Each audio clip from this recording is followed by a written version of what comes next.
Skubala. Skubala's joined us. You've got to be pleased with your players today, haven't you? I'm really pleased. To a man, I thought they worked really hard. You know, we've talked about replicating Wickham's performance, having intensity, playing with no fear, being brave to play, and at times I thought, you know, we looked really sharp, and you know, we created some big chances. You know, we have to say we created some big chances from our match plan, and I was really pleased. But at the end there, against the wind, how well we dug into defence. So I think the game had everything from the lads, and to a man, I thought they were brilliant, even though we didn't quite get the win. And when I talked to you at the start, and I was asking about formations, you said, well, 4-4-2, and then it's different with the ball and without the ball, and that kind of requires discipline and intelligence from your players, and you got that. Yep, discipline. I think at times intelligent, being able to shift between two systems, to be really aggressive without it, and then having the calmness, if you like, to play through lines at times, and especially in transition I thought we looked a real threat, and I think 19, 21-year-old up front today, you just saw how exciting their partnership can be. They've got a lot to learn still, but I thought Freddie and Joe were good up there today. They were up against two very experienced players, one in Cashin who's being touted everywhere, and in differing ways they duffed them up at times. I know that critics will say you're still going to score, but if we talk about the two players individually, I thought Freddie physically against Cashin was very good. I don't think I've seen Cashin get dominated that much, and I think Freddie aerial dominated him, and I actually think Joe pace-wise dominated him. So that was, you know, so those, like I say, those two, their partnership, we saw it last week in little bits, and I think today we've seen it, how well they can work. And what really pleased me was how hard they worked without the ball as well. And you can't underestimate how well that does for a team. So yeah, I was impressed with everybody. I thought second half, Lass's defending duty was brilliant.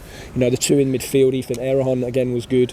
You know, even Sean and Dylan when he came on, brilliant. You know, everybody, Jacko, I thought they were all really good today, and I'm disappointed for them actually, because I think we deserved a win with some of the big chances.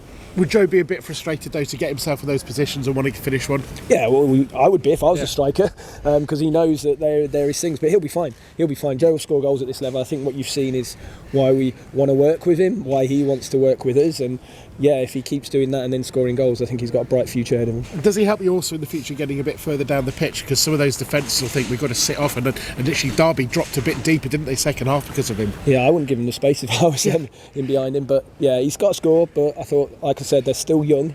Let's not underestimate that. They're still new to League One, and Derby are a big team. They're on a big run, and I think today they were good. Your captain today, I almost felt like I should have just had a sentence where it had a blank and people could just write Jackson every time, because it felt certainly first half and a lot in the second. Virtually every clearance was him, or to some extent Mitchell. Yeah, Drones are over us, by the way, people hear a sound. I think Jacko, and I think the back line, Sean, today looked solid. They had a lot thrown in, but I think Jacko's sort of maturity and experience showed today in his positioning, and he was winning headers, first contact, and I was really pleased that he calmed the game down when we needed it to be calm, and I think that's something we've worked on in training, when we go in fast and when we go in transition, when we need to be calm, and I think you saw really mature performance from him today in that. And as a defensive, I think it was sort of like 14, 15 corners you dealt with? Defensively, yeah, and again, you know, we're working on that. We know it's something we need to keep improving. The last two games, I think we've managed to defend really well on set pieces, and we know it's a big part of this league. We're not the biggest, but we can make it really hard for them, and I think they did that again today. It feels like that last 20-25 minutes last week and this week, you've got some good building blocks hopefully for the remainder of the season. Yeah, I think if they can give that energy and that level and that performance for the rest of the season, then who knows what we can do, because, you know, like I say, Derby are on a big run. They're dominating teams, and I thought today we matched them, if not created bigger chances. Michael, thank you. Thank you.